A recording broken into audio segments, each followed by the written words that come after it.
Olá, estamos iniciando o programa Jazz Ninjas aqui na TV Cultura e a gente está aqui no Bar Carmel, em Curitiba, porque a gente veio conversar com o ninja do acordeão, André Ribas. Vem com a gente.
Agora estamos aqui com ele, acordeonista, compositor, ele que mistura ritmos, baião, choro, samba, jazz.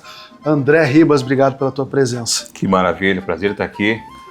Finalmente, já assisti alguns ali nas plataformas, né? E agora estou aqui do lado de cá, né? Prazer, uma honra, vamos trocar essa ideia aí. A honra é nossa, a honra é nossa.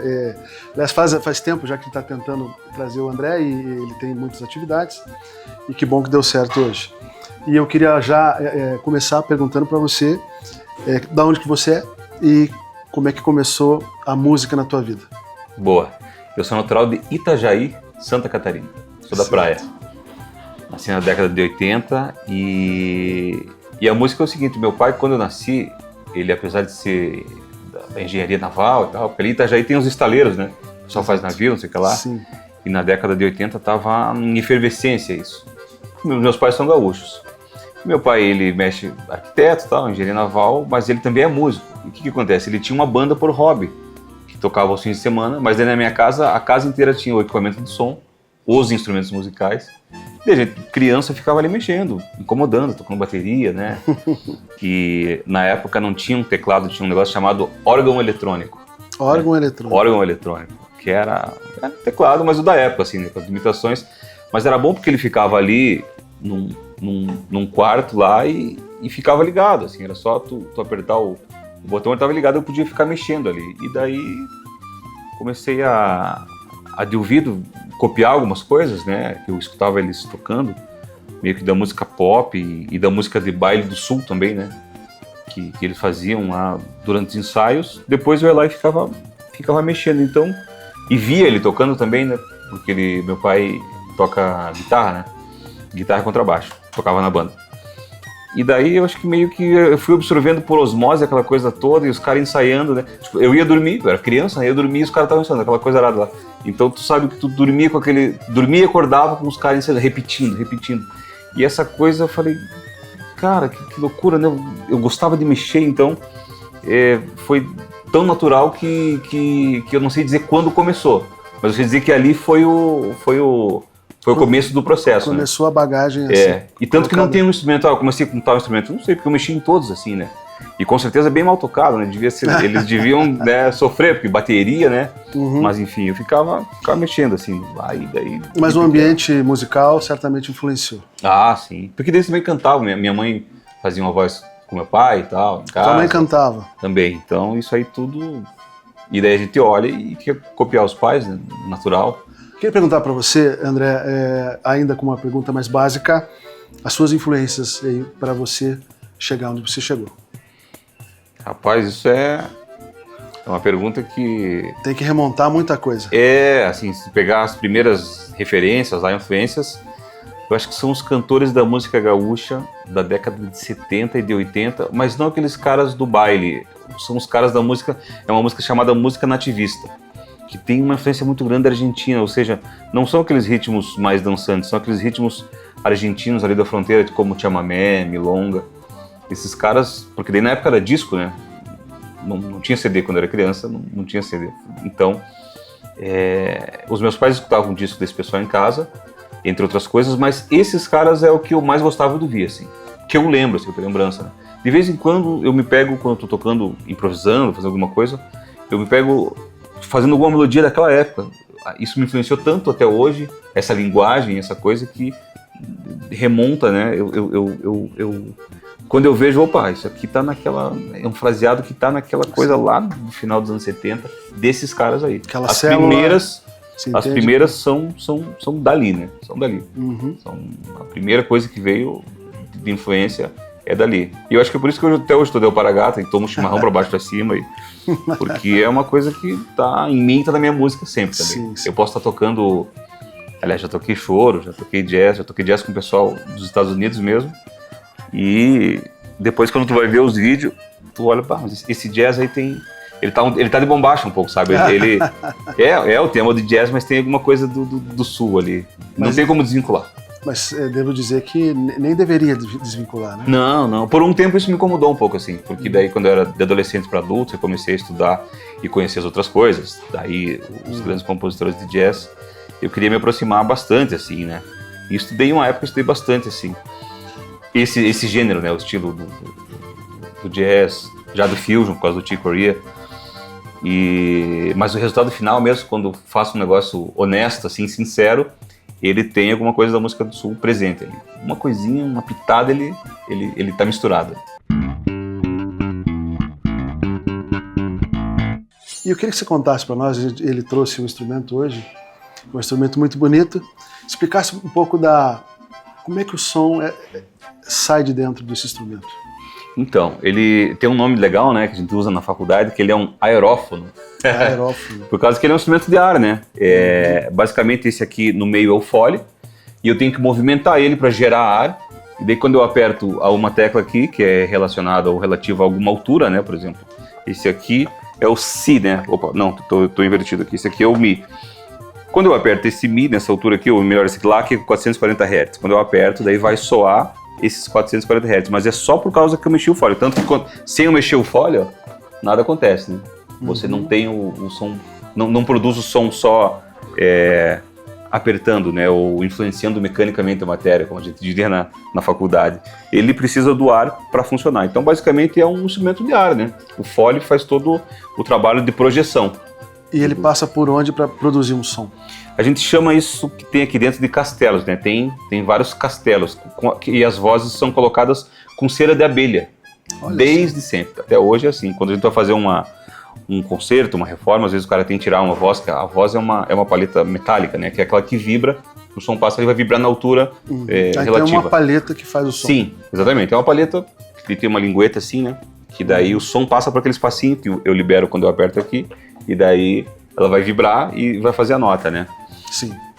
Então, cada uma dessas palhetas metálicas são colocadas nesses castelos grudadas com cera de abelha. Hoje em dia os caras têm um outro material sintético, mas no geral ainda é usado bastante dessa cera da abelha. E tem que repor de quando? Qual é a periodicidade? Então, a durabilidade é muito boa, assim, né? Dura bastante tempo. Tanto que quando tu vai fazer uma manutenção no acordeon, se tu quiser fazer uma afinação, por exemplo, que não é igual o violão que você afina ali, né? Você pega, tem as tarraxas, não, aqui você não consegue afinar. Tem que levar lá, tem todo o material, o cara tem que raspar um pouco a parte superior ou a parte inferior se ele quiser abaixar a altura, porque pode acontecer ela desafinar para mais ou para menos, né? Com o tempo, isso não é muito comum. Mas daí quando tu vai fazer um serviço desse, é um serviço que custa 3, 4 mil reais, né? Você tem que deixar lá 15 dias lá para fazer, né, esse trabalho todo. Então, assim, dura, né? Assim, é uma coisa que dura, assim. Essa cera ali, ela aguenta bastante tempo. E como é que funciona, uma curiosidade que eu sempre tive, do nosso Daniel Fernandes também, como é que funcionam as teclas pretas aí do instrumento? São os baixos, né? Então, como é que é formada as harmonias? Tem harmonia? Tem harmonia, tem. A gente na mão esquerda, porque assim, esse instrumento, ele foi patenteado em 1829, né, lá na Inglaterra, mas depois ele foi sofrendo algumas alterações. Esse formato aqui que tem esses baixos todos assim, acho que é de 1870, 80 já, né? Então, naquela época a gente tinha a música, o período romântico, né? O período clássico estava em vigência. Então, o que os caras pensaram? Eles botaram 2 fileiras aqui, eu vou explicar sem olhar, né? Mas depois me ajuda se eu estiver tocando no lugar errado. Tem 2 fileiras aqui que são notas mesmo, são os baixos onde você faz Dó, Ré, Mi, Fá, Sol, Lá, Si e os outros 5 acidentes. As outras 4 fileiras são acordes prontos, os acordes que eram usados na música da época, maior, menor, com sétima e diminuto, né? Então o acordeão basicamente tem isso aqui. As 2 primeiras são os baixos e contrabaixo que a gente fala, para você fazer uma melodia, e os outros são acordes prontos, onde você... Tríades e depois com sétima. São 2 tríades e 2 tétrades, né? Tríade menor e maior, e daí a sétima e o diminuto. Sim. Só que daí a música evoluiu demais, né? Daquela época para cá, né? Com o jazz e tudo. Então hoje, para a gente conseguir montar os campos harmônicos e os acordes que não eram utilizados naquela época, a gente tem que fazer uma série de inversões, sobreposições, né? Para conseguir chegar. Por exemplo, um papo técnico assim, né? Muita gente que vai estar assistindo também é musicista, né? Se eu quiser tocar um Dó com a sétima maior e quinta aumentada, 3º grau do campo harmônico menor harmônico ou melódico. Não tinha na época, os caras não fizeram a quinta aumentada aqui. O que eu faço? Eu vou lá, pego um Mi maior, a tríade, e boto um baixo em Dó. Daí eu vou conseguir essa tétrade. Dá pra fazer essa mistura. Daí a gente vai sempre lembrando. Quanto mais você pega um repertório mais moderno, mais novo, mais maluco, sei lá, você tem que ir se virando ali, né? E tem coisa que não dá mesmo, daí você tem que ir se adaptando, né? Sim. Mas assim, em geral, o instrumento, ele dá pra fazer bastante coisa. Então com os baixos, você se perguntou, aqui tem bastante coisa. Eu não descobri a metade ainda. Tem muita coisa que dá pra fazer aqui. Perfeito, né? Muito bom. Hoje a gente está aqui no Bar Carmel, em Curitiba, conversando com o André Ribas, esse faixa preta aqui do acordeon. Eu queria perguntar para você como é que foi direcionado, como é que você chegou na música instrumental? Por que a música instrumental? Boa pergunta. Eu acho que eu sempre gostei da música instrumental e quando eu era adolescente eu comecei a ver a música instrumental no acordeon assim, uma maior frequência, né? Porque quando eu era criança, os meus pais escutavam esses discos que eu te falei, de música nativista e músicas de baile, de bandas do Rio Grande do Sul, né? E eu escutava junto, gostava. Depois eu comecei a escutar um acordeonista lá do Rio Grande do Sul, chamado Albino Manique. Esse cara foi fenomenal, né? Porque infelizmente no final do ano passado ele fez a transição dele. E esse cara, além dele ter uma banda de baile, que era uma coisa da época, ele gravou vários discos solos de acordeon com música instrumental, assim, tocando música instrumental. E, cara, as músicas tão cabeludas que até hoje o cara sua camiseta pra tocar, sabe? Ou seja, esse cara se tornou um ícone, tanto que foi considerado por vários, o próprio Dominguinho, o Sivuca, esse pessoal do Nordeste, todos conheciam o Albino Manique, um cara sensacional. E eu comecei a presenciar mais isso. Daí fui ver uma vez ele tocando, eu fui pessoalmente ver, né, quando eu era adolescente, ele tocando. E aquela coisa, você vê o cara tocando assim, eu tocava um pouco de acordeão, tocava ali as minhas musiquinhas, daí você vê aquele cara fazendo aquilo tudo ao vivo, cara, eu quero fazer isso, tipo, a tua cabeça é aquela, né? E daí, nessa época da adolescência, eu falei, pô, eu vou tentar, né? Vou tentar. E daí comecei a fazer aulas particulares, porque assim, meu pai é guitarrista, mas ele sabia as escalas aqui. Então ele me ensinou as escalas, mão direita, mão esquerda e tal. E depois deixou, eu fui do ouvido, fui me virando e tal. Fui tentando tirar essas músicas desse cara que eu te falei, que é o Albino Manique, e outros compositores. E daí, quando eu não conseguia, daí ia fazer aulas particulares com professores assim. A maioria sem partitura. Eu fui pegar a partitura, eu já tinha meus 15 anos. Eu queria perguntar para o André qual é a sua formação formal, quais os instrumentos você estudou na escola. Boa. Eu fiz agora a licenciatura em música, né? Agora, tipo, 2014, aqui em Curitiba. E antes eu tinha me formado no Conservatório da MPB. Eu fiz acordeon, fiz teoria musical, fiz harmonia. Não cheguei a fazer composição e arranjo porque não deu tempo. Na época eu viajava, tocava em banda, isso foi 2005, 2006, né? E daí lá, de adolescente para adulto, eu nunca sei quando é que vira adolescente para adulto, mas naquela época daí eu fiz violão talvez clássico. Talvez não tenha uma data específica. Ou talvez não tenha virado ainda. Mas assim, eu fiz um ano só. Eu não fiz, acho que não deu um ano, deu quase um ano. Mas foi muito útil, porque ali eu me aproximei de alguns temas, de algum repertório diferente também que envolve a música instrumental bastante, né? Violão erudito, aquelas coisas, peças brasileiras inclusive, né? Baquianinho, não sei o que lá. E isso tudo foi agregando, então, mas basicamente a minha formação é essa, né? Formação formal, né? E daí tem essa da história desde a adolescência, fazendo aula com vários professores, Que aula também tem um particular, peso né? muito grande. Né? Não, sensacional. Até porque daí eu dou aula há 20 e poucos anos eu dou aula já, de acordeon. Desde que eu tinha 20 anos. Já sabemos que ele tem mais de 20 anos. Já fiz mais. E é legal porque daí dando aula você aprende muita coisa. Imagina. Você aprende muita coisa. E daí eu vi que algumas aulas que eu fiz quando eu era adolescente, elas não foram assim tão legais, assim. Porque os professores tinham alguns vícios, tinham maneiras de pensar lá do começo do século passado, sabe? Isso é tudo muito interessante, porque daí você vai agregando esses recursos didáticos, mesclando com a licenciatura em música que eu fiz, né, que também tem uma série de matérias didáticas e pedagógicas. Isso aí me ajuda bastante até hoje a entender esses processos, né? E entender por que lá atrás, quando eu fazia as aulas particulares, tinham vários professores de tipos diferentes, né? Estamos aqui conversando com André Ribas, esse ninja aqui do acordeon, e eu queria que você falasse um pouco sobre o álbum Acordeon Instrumental. Tá no volume 1, já tá no volume 2, qual o volume que você tá? Boa, eu tô no processo do volume 2, né? Agora que a gente gravou esse volume 1 em 2020, né? Que é a loucura do primeiro ano da pandemia, né? E eu acho que agora que eu entendi uma série de coisas sobre o mesmo que eu quero, né, na música, sim, eu tô compondo já, direcionando para esse volume 2. Então vai ser autoral o volume 2.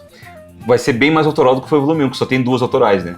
O volume 1 tem 2 autorais, agora o volume 2 vai ter, tipo assim, acho que se for tudo der certo, 80% vai ser autoral. O que fazemos muito gosto, inclusive. A gente quer botar as nossas coisinhas ali, né? E um formato também, assim como no volume 1 eu tive várias participações, no volume 2 também. Tem vários músicos aqui de Curitiba, parceiros meus, que a gente toca junto há muito tempo e que eu admiro e que não couberam nesse volume 1, então eu quero colocar também no volume 2. Mas então cita os nomes aí do volume 1, quem participou? Quem gravou o volume 1 foi o Vina Lacerda de percussão, né? O Vinícius Araújo de guitarra e violão, o Glauco Solter de contrabaixo elétrico. Esses 3 foram bem base, assim, foram os que mais gravaram. E tiveram várias participações, teve o Leonardo dos Santos na harmônica, o Lucas Miranda no cavaco, né? Davi Sartori no piano. E daí, quem mais? Cara, eu sou campeão pra esquecer. Inclusive eu tô com um disco ali, depois eu vou te dar um de presente. Teve a participação do Eduardo Neves, lá do Rio de Janeiro. A gente gravou a música dele, ele veio e participou, sax e flauta. Tem os arranjadores, né, que são legal se falar. O Davi fez arranjo para uma música, o Luiz Otávio Almeida, guitarrista, que foi meu professor de harmonia no conservatório, fez um arranjo também. Eu fiz alguns arranjos. Quem mais? Tem mais um arranjador também que eu esqueci. Depois eu vou pegar o disco, porque daí tem a ficha técnica, daí não vou errar. Eu sou campeão para esquecer as coisas assim. E como é que foi, contasse para mim, a concepção do arranjo do ovo? Então, o ovo foi um arranjo meu, né? O ovo, eu fiz esse arranjo. O que acontece? Na pandemia, a gente estava com um tempinho a mais, né? E daí, antes da pandemia, eu fiz algumas aulas com um guitarrista aqui de Curitiba que foi morar na Suíça, que é o Oliver Pelletti. E ele me mostrou uma técnica de ritmo indiano chamada Konakol. Cara, eu fiquei pirando nisso por muito tempo, assim, e imaginando como eu ia conseguir trazer isso pro acordeon, né? E o acordeon, além dele ser polifônico, ele é polirrítmico, né? Daí eu achei alguns caminhos ali, comecei a ver alguns vídeos sobre polimetria, né? Inclusive alguns vídeos em inglês que tinha na época, não tinha muita coisa, hoje em dia tem bem mais. Debolei aquela introdução do ovo, né? Já pensando que ia ser acordeon, flauta, que é a participação do Edu Neves, né? E percussão, assim, bem enxuto, né? Então eu só fiz as 2 vozes e daí dividia a forma da música, a parte A, a parte B, quem quer improvisar onde. E com aquela intro que no final também tem a mesma ideia, que é uma ideia rítmica, né? E até hoje tem alguns amigos que me perguntam que compasso que é aquele, né? E é um 2x4, a música inteira tá em 2x4. Mas aquele começo ele cria uma... Como é que se chama, cara, aquilo ali? Tem um nome pra isso que eu esqueci, é uma polimetria, né? Mas é uma... Cara, é um negócio auditivo, tu vê, a gente vai ficando velho e esquece os nomes, né? Enfim, vou lembrar também, até no próximo bloco eu vou trazer essa informação quentíssima. André, eu queria que você, se pudesse tocar o ovo, ou alguma que você queira tocar para nós. Claro.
Então estamos aqui hoje no Bar Carmel, conversando com o André Ribas, esse monstro aqui, esse ninja do acordeon.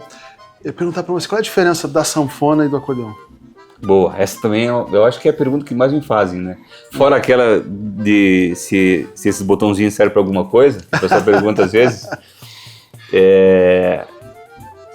Assim, o pessoal tem apelidos para esse instrumento, né? No Brasil ele se chama acordeão, com A til, por causa da pronúncia de Portugal, né? Então, academicamente falando, em geral, se escreve acordeão. Eu prefiro muito mais acordeon, com O-N, que é a pronúncia espanhola, né? Que é o nome do instrumento, de fato. Enfim, no Rio Grande do Sul, ou mais ao sul, ele é apelidado de gaita. Mas gaita é escocês, é a gaita de folhas, aquela que o pessoal enche uma bolsa e aperta aqui e vai soprando, fica uma nota, né? A gaita é essa. E a sanfona é um instrumento da era medieval que já não existe mais, que era aquele tipo uma viela de roda assim, que você girava uma manivela, sabe? Tinha umas cordas, umas coisas, tinha um som bem interessante. Essa é a sanfona. Agora, por que o pessoal do Nordeste apelidou o acordeon de sanfona? Aí é um mistério que ninguém conseguiu até hoje. Tecnicamente falando, é acordeon o nome No certo. Brasil, é acordeon. Agora, se falar sanfona ou gaita, a gente vai entender e tá tudo certo. Já me chamaram de sanfoneiro, de gaiteiro e de acordeonista. Então, a gente sempre responde pelos três. Já me chamaram até uma vez de sanfonista, né? O pessoal já me chamou, então... Sanfonista, que não existe. Mas, enfim, eu entendi que era comigo, né? É a neologia. É uma bronca. O pessoal, pô, você é o sanfonista, né? Eu falei, sou, porque daí... Você entendeu o que estava rolando, né? O que importa é a comunicação, deu certo, né? Então, se chamar de sanfoneiro, nossa, eu toco forró por aí, né? Mas não é demérito isso. Não. Se alguém acha que é demérito, é alguém que está enganado, né? Porque tá tudo certo. O Brasil é plural, é grande, e esses nomes, eles cabem bem. Eu acho até bonito, tanto sanfoneiro, quanto gaiteiro, quanto acordeonista. São nomes que me representam, assim, eu gosto. Qualquer um dos três que você me chamar, eu vou. Que bom. É muito humilde nosso companheiro André. Projetos. Eu queria que você citasse alguns projetos passados, por enquanto, que você acha que realmente foram icônicos aí na sua carreira. Boa. A gente às vezes perde meio que a noção, né, das coisas, assim, e depois que você toca, você viu que, pô, isso que eu fiz foi tão legal, né, ter participado disso, e às vezes você está no processo e você não percebe, né. Eu tenho só um disco gravado, mas esse disco é um disco que eu olho para trás, assim, e acho que ele representa como eu era há 6, 7 anos atrás, de uma forma legal, assim, e um projeto que eu tenho muito carinho, porque foi o primeiro que eu gravei e tal, sabe? Eu acho, pra mim, ele tem uma relevância, né? E daí eu participei de muita coisa com muita gente, sabe? Agora, final do ano de 2024, eu fui convidado pela Orquestra de Cordas do Conservatório do MPB, ali do Megashira, para fazer 4 shows com o Renato Teixeira e 3 shows com o Cleiton e Cledir, que são artistas da música brasileira, né? Que tiveram um sucesso ali 70, 80, 90, e o Renato Teixeira até hoje como compositor, né, parcerias com o Amir Sater, que eu vou ser bem sincero, ele me chamou assim, eu fiquei feliz com o convite, mas depois que eu fiz os shows, ou durante, para depois que eu fui ver o tamanho daquela coisa, de estar perto de artistas daqueles, de estar junto com o pessoal da orquestra, tocando uns arranjos tão bonitos assim, tocamos em várias cidades do Paraná, né, e cara, eu juro pra ti que depois que eu toquei assim, ou de durante para depois que eu tive a dimensão de como foi bonito aquilo, foi importante para mim ter o contato com essas pessoas, assim, foi muito bom. E eu já participei de muita coisa. Em 2015, a gente formou um trio do forró aqui em Curitiba. Eu, Ricardo Ribeiro e Leandro Teixeira, chamado Fuá Dilatado. 2015. 2016 a gente foi participar do maior festival de forró do mundo, que fica lá no Espírito Santo, Itaúnas. A gente mandou uma música, a gente se inscreveu e a música passou. E o Ricardo Ribeiro, esse que eu te falo, ele é nordestino, então um cantor sensacional. Leandro Teixeira tocava trompa na Orquestra Sinfônica do Paraná, foi professor do Conservatório do MPB de percussão, músico sensacional. E eu ali de acordeão, né, sem tocar, eu tocava os forrós instrumentais já, desde antes, Dominguinho, Sivuco tocava. Mas aquele forró mesmo, o pessoal dançar assim pra você ver, até hoje eu tô aprendendo. Mas ali em 2016 a gente foi para esse concurso. Resumindo, a gente ganhou o concurso. Olha só. Tipo, tinha não sei quantas bandas a gente ganhou. A gente teve na época naquele programa da Fátima Bernardes, na Globo, cara. A gente viajou pra lá, pra cá, Daí tinha uma viagem pra Europa. Cara, essa viagem acabou não rolando por N motivos, com o trio, né? Mas assim, foi uma coisa que, cara, eu não fazia a menor ideia, assim, de repente foi um acontecimento. Na minha vida em 2016 aconteceu isso aí. E foi um projeto muito louco que deu muito certo, assim, cara. Foi algo interessante, sensacional, o pessoal do Sul aí ganhou um concurso de forró. Não, nunca ninguém tinha ganho. E depois desse, nunca ninguém do Sul também ganhou outro, assim. A gente teve essa sorte, essa coisa de ter ganho. Então esse é um dos projetos também que... Mas assim, várias coisas que aconteceram na minha vida, eu sou muito grato, muito feliz. Eu estive na Argentina tocando também no Festival de Chamamé, em Posadas, né, na província de Posadas ali. Eu toquei, muita coisa com muita gente boa que eu gosto muito, né? Agora mesmo, na oficina de música do ano passado, eu toquei com o Thiago do Espírito Santo e Edu Ribeiro na bateria, assim. São dois caras que eu acompanho desde ali do começo dos anos 2000, né? Naquela sede de música instrumental, assim, eu acompanho eles desde essa época. E de ter tocado com eles, assim, foi sensacional. E muitos outros, assim, porque daí a gente começa a lembrar agora, começa né, a ver uma escadinha de lembranças, tem assim. Tanta coisa boa na carreira. Não, tem tanta coisa boa, e daí com essas coisas alavancam os projetos novos, né? Essa vontade de fazer mais, essa vontade de ir. E a minha próxima pergunta é essa, futuro, o que você tem algum plano assim mais específico ou não? Eu sempre planejo as coisas bem lentamente, né? Não sei se isso é uma vantagem ou se é um defeito, mas eu tô nesse processo de composição pensando no Acordeão Instrumental 2. Talvez eu grave outras coisas com outros músicos, como eu tenho feito, assim, mas não vai ser uma coisa minha, assim, André Ribas, né? Eu acho que o próximo passo meu, como André Ribas, vai ser o Acordeão Instrumental 2. Que deu, como o acordeão foi por edital, foi um projeto ali do mecenato aqui do Paraná. Quando eu abrir o mecenato, eu quero estar com tudo pronto para lançar essa ideia. Se não passar, daí eu vou ter que fazer, né, no osso do peito, igual eu falo no Grande Sul. Vou ter que encarar aí. O artista às vezes enfrenta algumas coisas complicadas. Daí a gente vai ter que... Até porque o formato CD talvez não seja um formato que hoje em dia não está mais em voga, né? Eu acho que é uma gravação para jogar nas plataformas aí e para ter esse registro do segundo trabalho nessa dimensão, com essa história do acordeão instrumental, né? Perfeito. A ideia é essa. Muito bom. A gente está conversando com o André Ribas, aqui o nosso ninja de hoje, do acordeão. Não é sanfona, descobri hoje que sanfona é outra coisa. E infelizmente a gente está seguindo para o final. Eu queria ouvir mais uma canção, se fosse possível. Claro. Da sua escolha. Boa.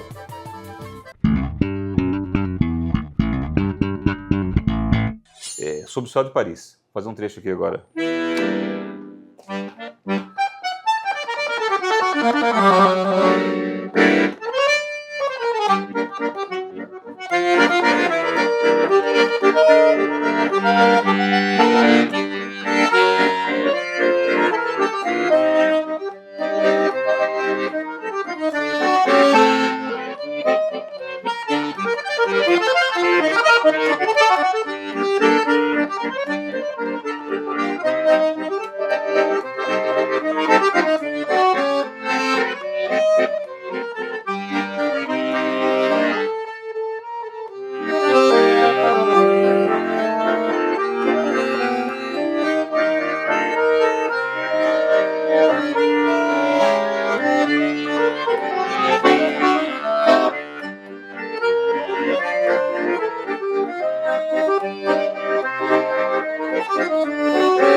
Então, infelizmente, finalizamos a conversa com o André Ribas, esse ninja aqui do acordeon. Agradecemos desde logo a sua participação conosco. Muito sucesso na carreira. E a nossa praxe é entregar, então, uma medalha ninja aqui para você, como lembrança aqui da tua participação. Muito obrigado. Olha aí. Muito obrigado pelo convite, muito obrigado pela conversa. Aí é nós que agradecemos. Bom relembrar algumas histórias, até porque daí a gente consegue reafirmar quem nós somos, né? E é bom também, presente sempre é bom, né? Será guardado com muito carinho. Aliás, eu queria que você abrisse para te mostrar que ele é um pouco afiada, e para você tomar cuidado com as crianças em casa. Ah, olha só. Mostra para a câmera ou não? Pode mostrar, pode mostrar. Olha que beleza, shuriken. É uma shuriken tão afiada quanto um músico. Boa, eu não sou assim tão ninja, mas eu vou tentar me esmerar agora para isso. A shuriken eu já tenho. Então a foto final e até a semana que vem.